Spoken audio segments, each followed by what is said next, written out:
¿Qué tal? ¿Cómo les va? 21:32 en la República Argentina.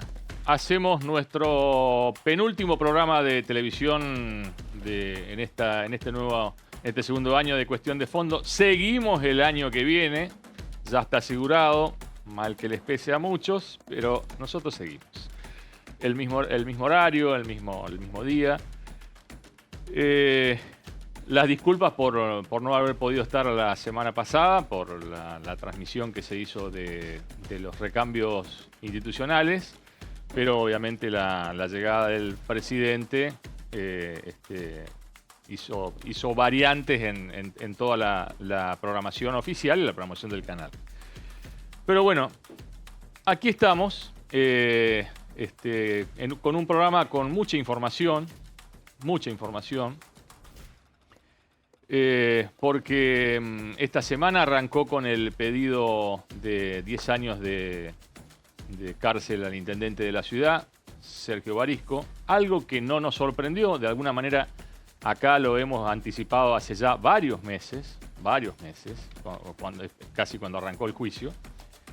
Y a esto se suma, digamos, lo que se conoció ayer en el ámbito político, que fue la designación de Sergio Uribarri como embajador argentino en el Estado de Israel. La pregunta es, ¿nadie dice nada al respecto?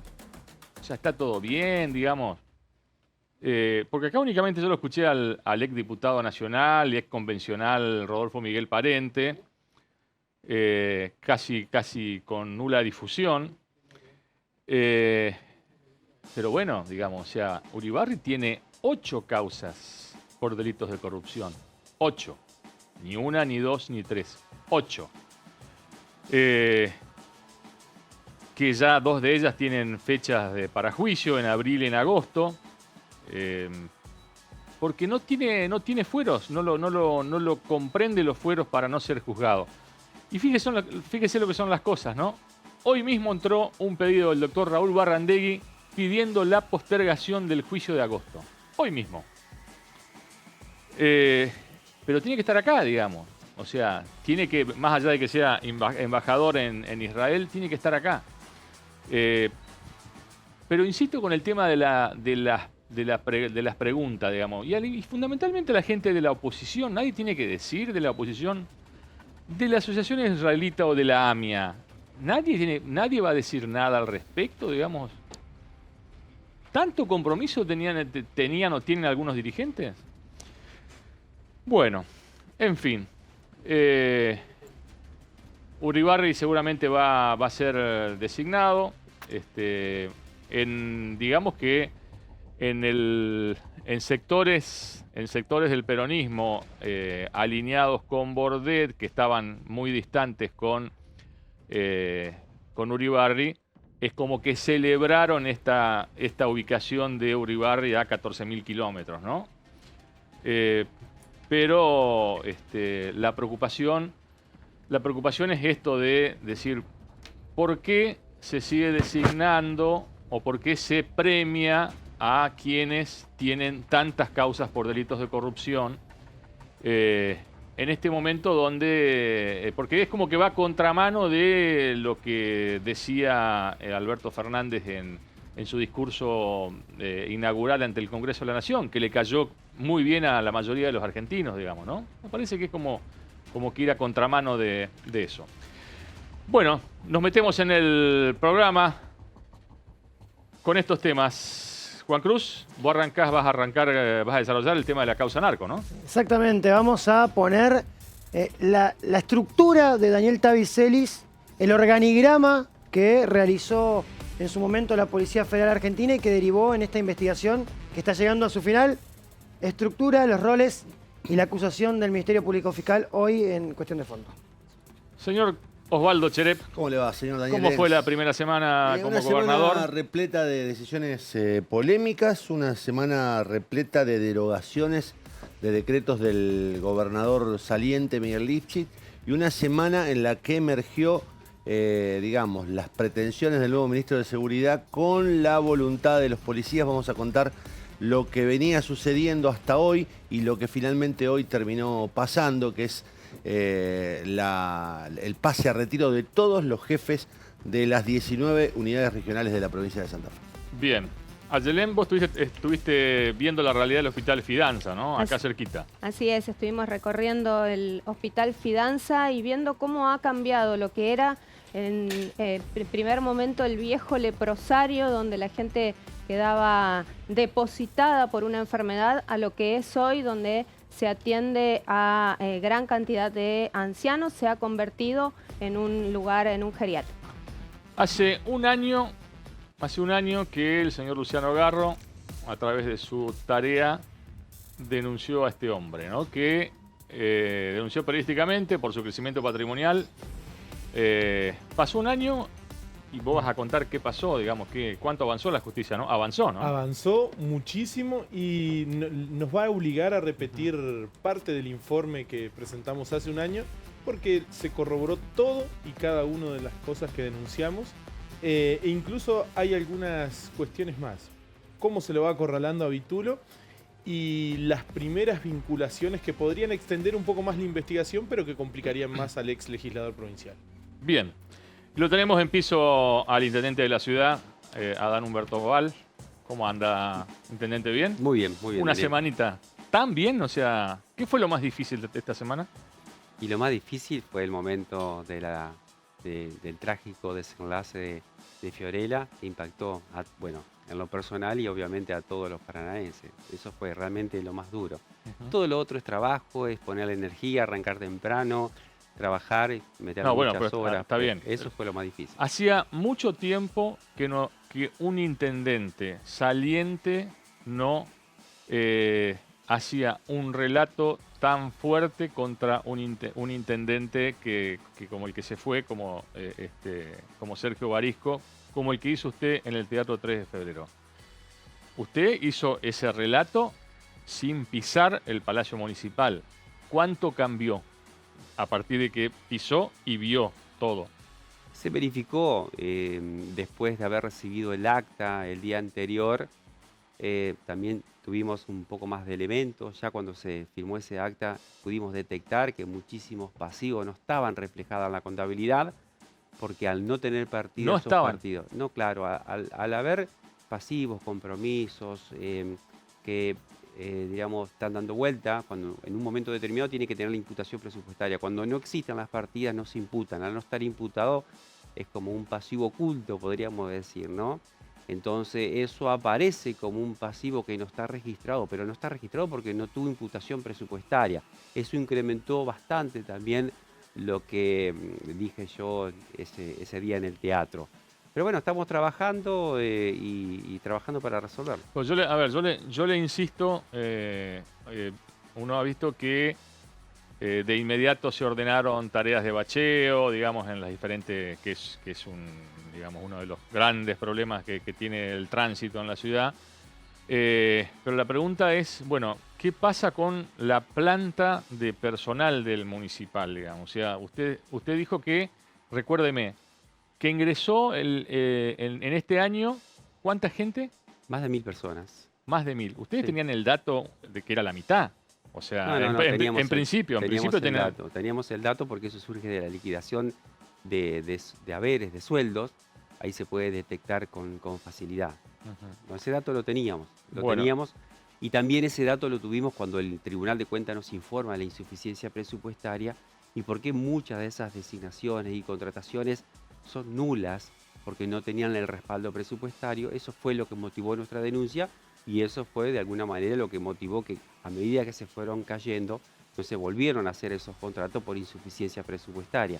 Si se hubiesen seguido haciendo serían nuevamente delito y nuevamente actos nulos desde el punto de vista administrativo. Bueno, entonces hoy por hoy, ¿qué planta de personal tiene el municipio? Bueno, aproximadamente el número total eran 7.100 personas a promediar el año. Van cayendo o se van venciendo concretamente distintos contratos. Se vencieron aproximadamente 600 a fines de octubre. Claro, ese es el dato que yo tenía, el de 600. 150 de contratos de obra y 150 de servicio aproximadamente durante el mes de noviembre. Y a fin de diciembre van a ser 248 contratos de obra y 519 contratos de servicios. Bueno, ¿qué va a pasar con la gente que bueno, estaba reclamando, que ustedes le pidieron un compás de espera, levantaron la medida allí en la esquina del municipio? ¿Qué va a pasar con la situación de esa gente y otros más? A ver, Daniel, que quede claro, cuando nosotros fuimos a hablar con esas personas, no les metimos, le dijimos exactamente la verdad. No tenía ningún tipo de sentido que se queden en la esquina. Ujú. Estuvieron 21 días, nadie lo atendió, pero no tenía ningún tipo de sentido. Por eso cuando yo voy la primera vez al municipio, le digo al secretario de gobierno que hable, que le diga, no tiene ningún tipo de sentido, nosotros nos vamos a hacer cómplice de Barisco, no le vamos a mentir, como le mintió esta gestión saliente. Ellos reflexionaron, lo entendieron y se retiraron. No es que nosotros le hicimos ningún tipo de compromiso de contrato, de ninguna manera. Y lo entendieron. Por supuesto, plantearon algunas situaciones que desde el humano teníamos que atender. Hay un chico con leucemia, hicimos las gestiones con la Secretaría de Salud, cuestiones mínimas de salud que a veces no tienen la posibilidad las personas de tramitarla, pusimos nuestro equipo a acompañarlo. Pero desde el punto de vista contractual, esos contratos cayeron y no tienen ninguna posibilidad de sostenerse en el tiempo. Ujú. O sea, salvo casos especiales, no va a haber reconsideración. Es que en realidad todos los que están en el 2019 son, desde el punto de vista del Tribunal de Cuentas, observados, ¿está? Entonces, al estar observados, están observados. No es una cuestión política, es una cuestión concreta, tangible, administrativa, de cosas que han estado mal hechas. Es así, lo dijimos permanentemente y no vamos a cambiar esa postura, porque reitero, no es una cuestión política. Nosotros no vamos a ser cómplices de Barisco, nunca le mentimos. Y bueno, ya lo dije claramente ese día en el teatro. Nosotros vamos a tomar todos los recaudos para que estas situaciones no vuelvan a ocurrir y que nunca más en una etapa de campaña los políticos, yo o quien sea, usemos a las personas de rehenes prometiéndoles cosas que después no se pueden sostener en la práctica. Bueno, ¿y qué les planteó el sindicato municipal en este sentido, digamos? O sea, ¿cómo fueron las charlas que he tenido son exactamente en esas líneas, permanentemente. 2019 son contratos nulos que obviamente a la medida que se han ido venciendo no se han podido renovar. Si no, Barisco lo hubiera renovado, no habría ningún tipo de duda. No lo podía hacer porque no había partidas. Ahí tuvo una situación. Sí hay otras situaciones de personas que venían hace 6 o 7 años, por ejemplo, en algún centro de salud, odontólogo, ginecólogo, que tienen ese tipo de prestación con contrato de obra porque muchos tienen relación de dependencia del Estado y tener otro trabajo en el municipio implicaría una incompatibilidad. Entonces ellos prestan una tarea determinada con un contrato de obra y muchos vienen haciéndolos desde hace 6 o 7 años. Esas son situaciones que obviamente vamos a ver, como el tema de los docentes que están en la Escuela de Danza Municipal, que están bajo un régimen totalmente irregular, son docentes, pero resulta que le pagan horas cátedra, pero el municipio no puede pagar horas cátedra. O sea, hay un gran desorden que paulatinamente nosotros lo vamos a resolver. Pero lo que no vamos a hacer es mentirle a la gente, vamos a decirle la verdad y reitero, no vamos a ser cómplices de las cosas que hizo Barisco para quedar bien o para resolver una situación. ¿Habrá tensión? Habrá tensión. Pero lo vamos a enfrentar. Lo dije permanentemente en la campaña y lo sostenemos ahora también en la gestión. ¿Qué va a hacer el intendente con aquellos empleados municipales que cobran sin trabajar? Que hemos venido planteando, incluso se denunció en su momento en la causa de narcotráfico, pero no solo alcanza a mucha de esa gente vinculada al narcotráfico, sino también se sabe de que hay mucha gente que vive en Santa Fe y cobra sin trabajar, digamos. O sea, ¿Qué panorama tienen ustedes y cómo van a revertir esa situación? Paulatinamente, con el control de asistencia, con la responsabilidad, obviamente, de que cada uno de los jefes de unidades, subsecretario o secretario, controlen que esas personas vayan a trabajar. Es lo que ocurre en una empresa, en un comercio y lo que debe ocurrir también en la administración municipal. Sinceramente tengo que reconocer que muchísimos empleados honestos, con el compromiso realmente de trabajar, desde el primer momento se han puesto a trabajar. Sí, que son la mayoría. No, son la mayoría, obviamente, muy buena sí, gente, sin ningún tipo de inconveniente. Sí. Se ha producido un desmalezamiento importante de la zona de los accesos, del centro. Hoy se empezó con el bacheo en caliente, no teníamos forma de conseguir asfalto, hicimos un convenio y logramos que Vialidad nos provea hasta que el año que viene, cuando tengamos recursos, podamos comprarlo y lo podemos devolver. No nos podíamos quedar de brazos cruzados viendo cómo estaba destruido. Va a llevar mucho tiempo. Vamos a trabajar de acá al viernes porque la semana que viene ya las empresas apagan, las productoras de asfalto en caliente y no nos van a proveer, pero no queríamos dejar de pasar estos días. Tenemos 4 cuadrillas, queremos tener 10. Tenemos una aplicación de 20 toneladas de asfalto por día en la ciudad de Paraná para tapar baches. Lo estamos haciendo de manera profesional, ustedes lo pueden ver, no es que tiramos algo y lo tapamos, lo estamos haciendo bien, de manera correcta. Se ha regularizado la basura, Daniel, cuando nosotros arrancamos ese día había 3 camiones, hoy tenemos prácticamente 16 camiones, los vamos reparando, Bueno, estamos pero a ver, buscando la vuelta. 16 camiones, pero digamos, ¿son esos los camiones que prestó Vialidad? No, ya estamos ya recuperando, se recuperaron estamos recuperando varios camiones, seguramente vamos a llegar al número 16 al fin de esta semana. De los de carga lateral teníamos 1 solo, de los 5 ya tenemos 2, esos actúan en el centro de la ciudad, no hay forma de vaciar esos contenedores si no es con los camiones de carga lateral, son de tecnología europea, no tuvieron nunca mantenimiento en los 4 años, estamos viendo de qué manera adecuamos las partidas presupuestarias. Teníamos la sesión del Consejo Deliberante la semana que viene, la optamos para hacerla mañana. De esa manera vamos a producir una adecuación presupuestaria para poder pagar el aguinaldo, porque ni siquiera teníamos las partidas para pagar el aguinaldo de este año. El sueldo necesariamente se van a pagar durante el mes de enero, porque no hay solución técnica para pagarlo durante diciembre y tampoco hay recursos.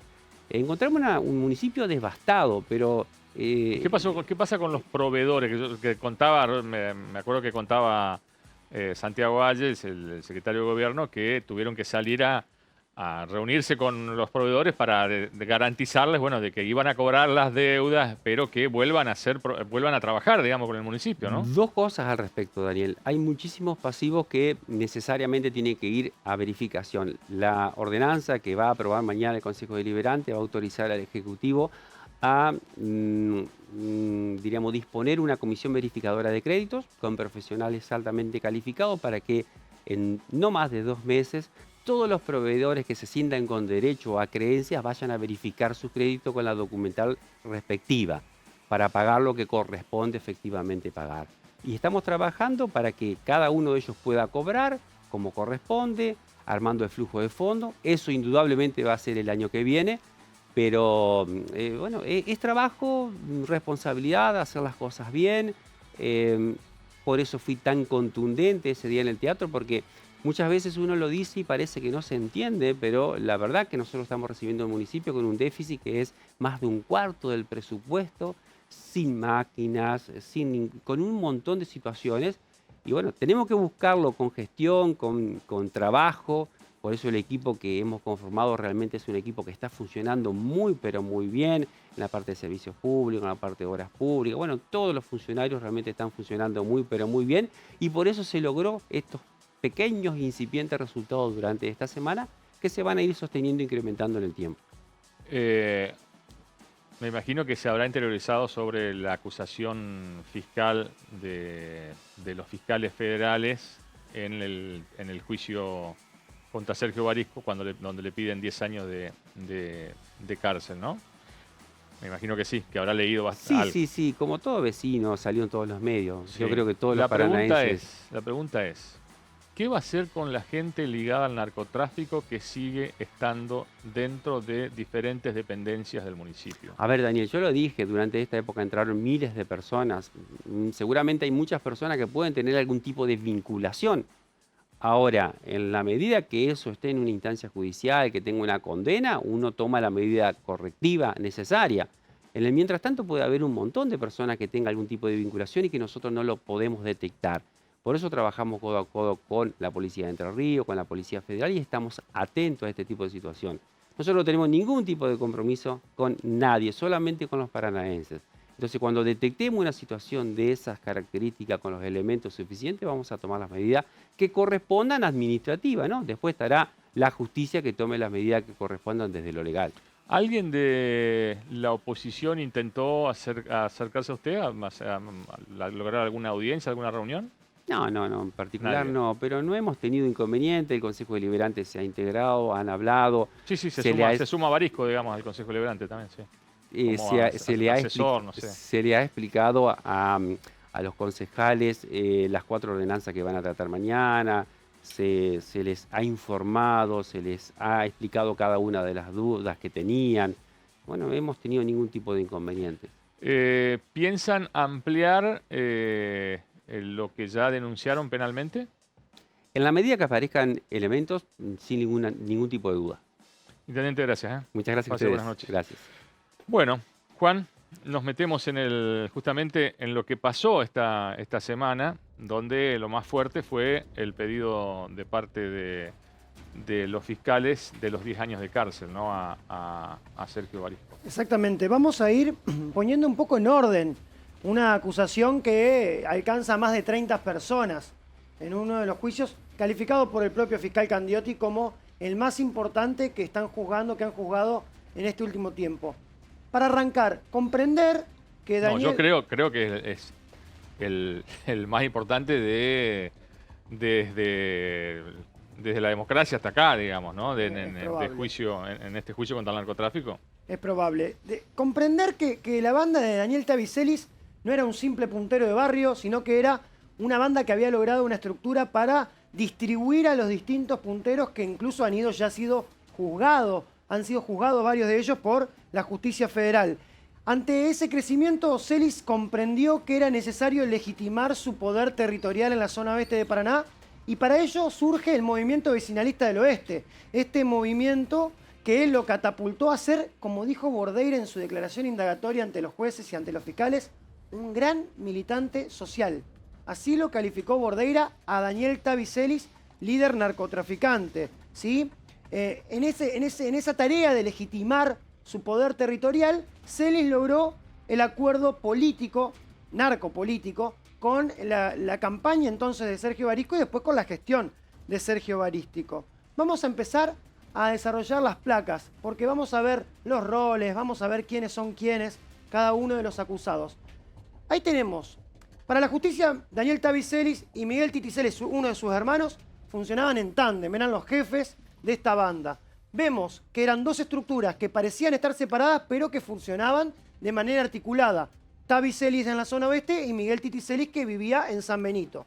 Debajo de la órbita de Celis estaba Cristian Javier Silva, ¿sí? Que tuvo mucha vinculación con la narcovioneta y también con el acuerdo con los funcionarios. Cebolla Leguizamón, subdirector de la unidad municipal número 2. Miguel Abalde, pareja de Leguizamón. Hernán Rivero, Fernando Brundes Ayala, ex pareja de Celis y actual pareja de Celis porque se separaron y volvieron. Luciana Lemos, que sí es ex pareja de Celis.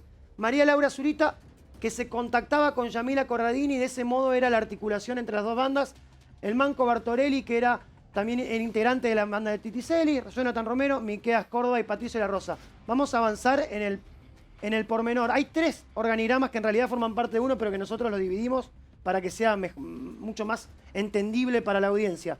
Como decíamos, Tavicelis, acusado de ser el principal líder de la banda como organizador y financiador, es el único acusado formalmente en los 2 expedientes, ¿sí? Y los 2 delitos están en concurso real. Como se conoció, una pena de 15 años se pidió y una multa de 300.000 pesos. Van a notar ciertas diferencias entre una multa y otra, y eso tiene que ver con que un expediente narcoavioneta ocurrió en un tiempo donde había una ley y después narcomunicipio ocurrió en un tiempo donde había otra ley. Sí, vamos con Miguel Titicelis, acusado de compartir el liderazgo junto a su hermano como organizador y financiador. Tomó el mando principal cuando Celis cae detenido por el robo a la estancia Tulián en Diamante. Pidieron 12 años de pena y una multa, lo que decíamos recién la diferencia, de 18.500 pesos. Avanzamos. Cristian Javier Silva, la mano derecha de Tavicelis, así lo caracterizaban los fiscales. Tenían distintos roles dentro de la banda, participó del acuerdo con los funcionarios. Él recaudaba, por ejemplo, el dinero que producía Fabián González, que era cabeza de fierro, uno de los punteros. Él iba, buscaba la plata, volvía. Además, a él se le pidió, por ejemplo, los más de 100 bidones. Celi le pedía 100 bidones para cargar entre 20 y 25 litros de combustible por cada uno de los bidones.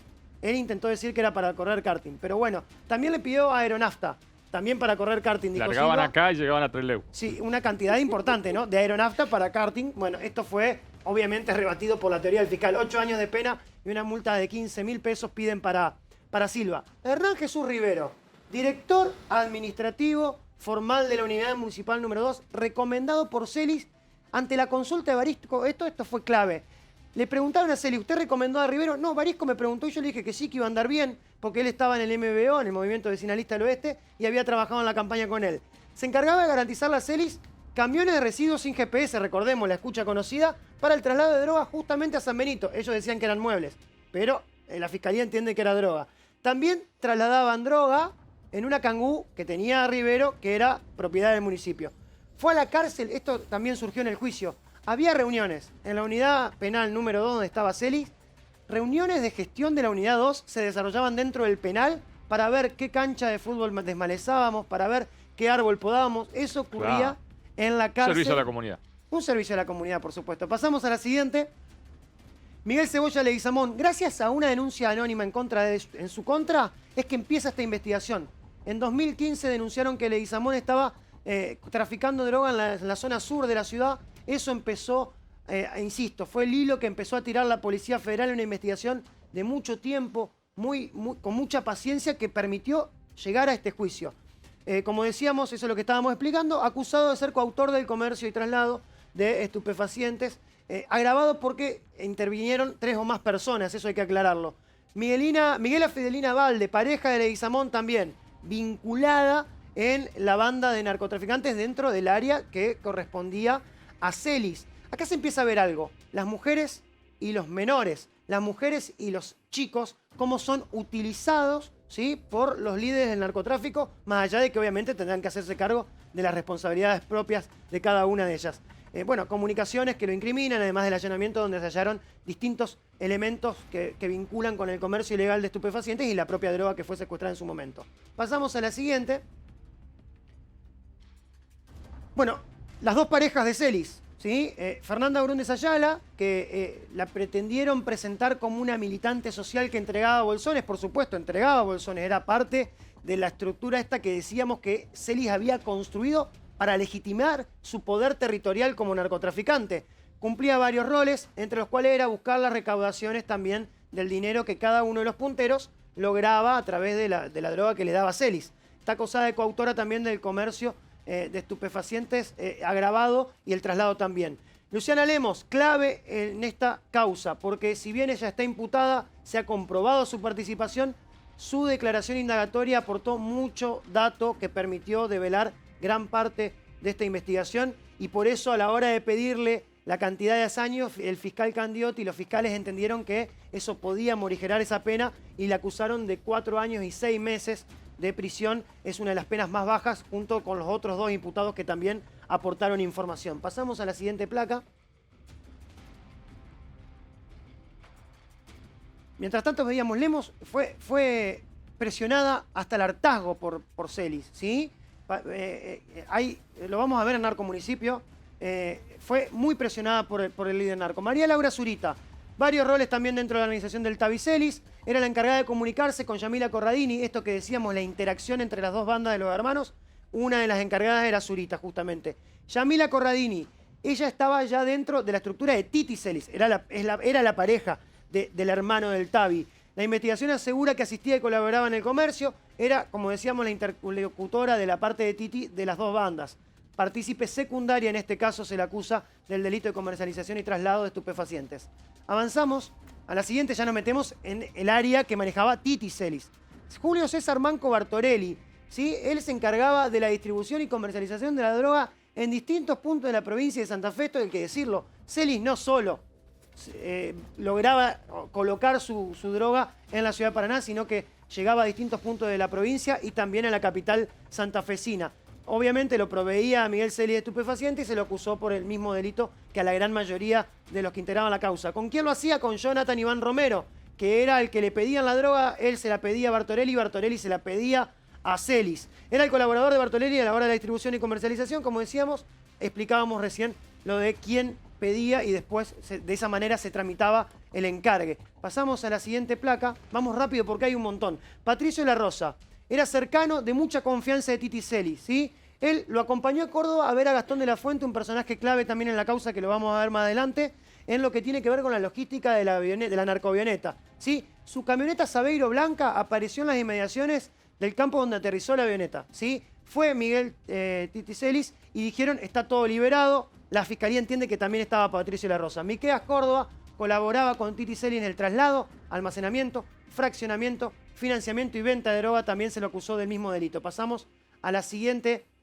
placa. El segundo organigrama. narcoavioneta. Obviamente que los primeros estaban vinculados a estas causas, pero para que sea claro, los dos, esto es importante, porque Daniel Celis dijo que él no tenía nada que ver con la narcoavioneta, que sí se hacía cargo de la causa Lemos, pero no de esta causa. Y Titi Celis dijo al revés, yo me hago cargo de la narcoavioneta, no tengo nada que ver con Lemos. ¿Qué entendió la justicia? Que el que inicia los trámites de la logística para el descenso de la avioneta fue Daniel Tavicelis, que en el medio cae detenido, y que es Titi Celis quien tiene que hacerse cargo del comando afuera, en libertad, ¿sí? Se buscaron muchos campos. ¿Por qué? Porque no era la única avioneta que pretendían bajar. Era un plan que tenía largo rato. Sin embargo, la justicia lo impidió, la Policía Federal lo impidió. Gastón de la Fuente, el cordobés. Pasamos a la siguiente, después ya lo vamos a ver. Él es clave, insisto, fue el que tuvo que ver con la llegada de los 317 kilogramos de marihuana en esa narcoavioneta. Midió las pistas, supervisó los campos, entendía cómo tenía que ser los campos para poder adaptar una pinta clandestina, y fue importante en esta causa. Luis Céparo, otro de los que, si bien no están bajo el régimen de arrepentidos, su declaración indagatoria aportó datos importantes para Fiscalía. Él contactó a los Guibaudo, para conseguir el campo. Ese fue el campo, uno de los hermanos Guibaudo, donde se aterrizó, porque buscaron otros y ya vamos a verlo. Este, como decíamos, es uno de los imputados que brindó información. Pasamos a la siguiente placa.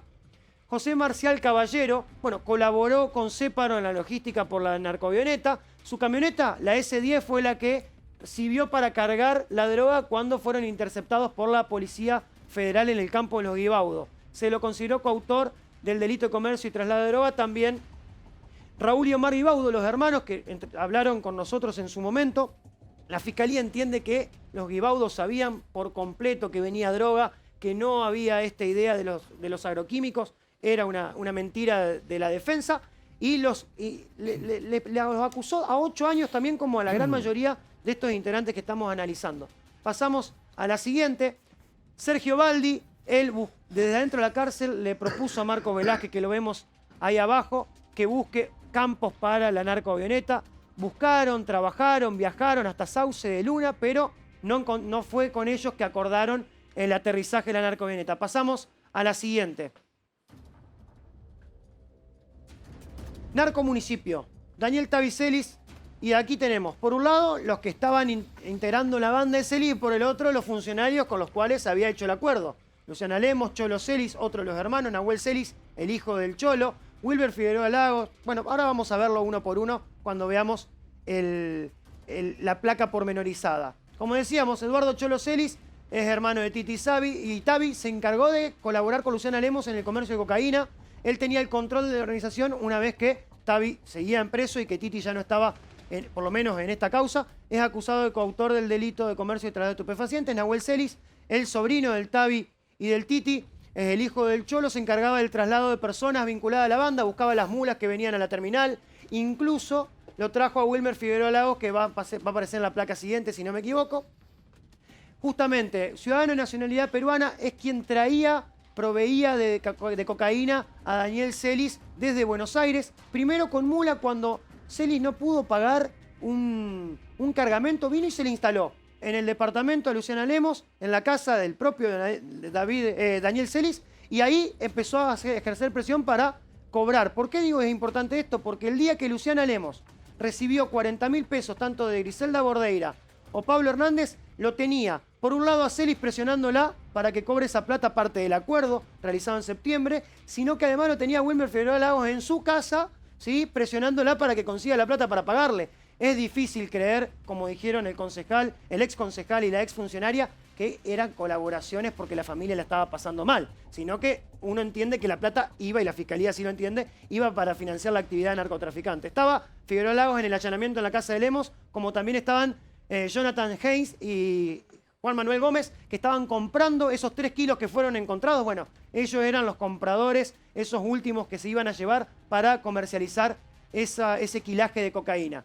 Sergio Barisco, acusado de haber realizado un acuerdo que excedía lo político, dicen los fiscales, con Celis a cambio del manejo de la unidad municipal número 2, de las contrataciones, de todo lo que ya conocemos. Es difícil creer que hay una posibilidad de que haya sido un acuerdo político y no narcopolítico, porque a Celis se le conocen las actividades y los funcionarios sabían cuáles eran las actividades a las cuales se vinculaba a Celis. Su nombre apareció en los cuadernos de Lemos, ¿sí?, allanados, secuestrados en ese allanamiento, pero también esos datos fueron coincidentes con otras pruebas que están en la causa. Eso es importante tenerlo en cuenta. No es solamente el cuaderno, sino que esa contabilidad de las actividades ligadas al narco coinciden. Por ejemplo, esos 40.000 pesos que le dieron Hernández y Bordeira figuran en el cuaderno como 40.000 pesos entregados por la MUNI, ¿sí? Parte del acuerdo que tenía que hacer el municipio de entregarle 50.000 pesos mensuales a Celis. Eso hay que tenerlo en cuenta. Pablo Hernández era el interlocutor clave, una figura central en el acuerdo entre Celis y Barisco. Barisco dice: no hay escuchas que me involucren. No, porque claramente el acuerdo no era que se comunicaban personalmente, sino que lo hacían a través de interpósitas personas. Esa persona, una de esas personas, era Pablo Hernández. Bueno, lo que ya sabemos, las escuchas, lo que ya conocemos. Pasamos al siguiente. Griselda Bordeira, innegable que tenía una relación muy cercana con Daniel Tavicelis. Sí, tanto ella como Hernández conocían las actividades ilícitas de Celis, porque Más ella que era funcionaria más policial. ella que era funcionaria policial, lo reconoció en la propia causa, dijo: nosotros sabíamos que Celis se vinculaba a esto. Esto fue lo que motivó que incluso el Celis lo reconoció. Barisco le pidió un certificado de buena conducta. No es normal que se le pida un Desde certificado de buena 2008 conducta. salen notas sobre Celis en análisis. Desde 2008. Y en 2009 empezó el movimiento vecinalista del oeste. Para decir lo que decíamos, me faltó el último, Juli, que no alcancé a leerlo. El último de los acusados, Alan Viola, fue el clave en el acuerdo de septiembre del 2017. Hay un mensaje que Celis le manda a Orúndez Ayala y después lo borra. Al fin una buena, arreglé con el intendente. ¿Cuál era el arreglo? 50.000 pesos mensuales. ¿Quién lo había? Claro, no era el intendente del Robin, digamos, Claro, no, por o del supuesto. intendente del Club Social, no, era Por el supuesto. intendente de la ciudad. Alan Viola era el que hacía el contacto también con Ricardo Frank, que era uno de los interlocutores, pero en un momento le preguntó Celis a Viola: ¿qué pasa con lo mío? A lo tuyo lo maneja personalmente, le dijo Viola, tanto Hernández como Barisco. Celis, ¿qué le ofreció a cambio? Una dirección en el área de tránsito donde trabajaba Viola porque era inspector de tránsito. Lo curioso es que Celis prometía cargos en el municipio sin ser siquiera empleado o funcionario del municipio de Paraná. Bien, en el próximo bloque, después de la primera pausa, además de todo lo que va a contar Connie de Perotti, hay un reportaje a el vocal del Superior Tribunal de Justicia, el doctor Bernardo Salduna. Dijo muchas cosas, habló de muchas cosas, se metió con todo lo que dijo Castrillón, etcétera, etcétera. Pausa, ya volvemos.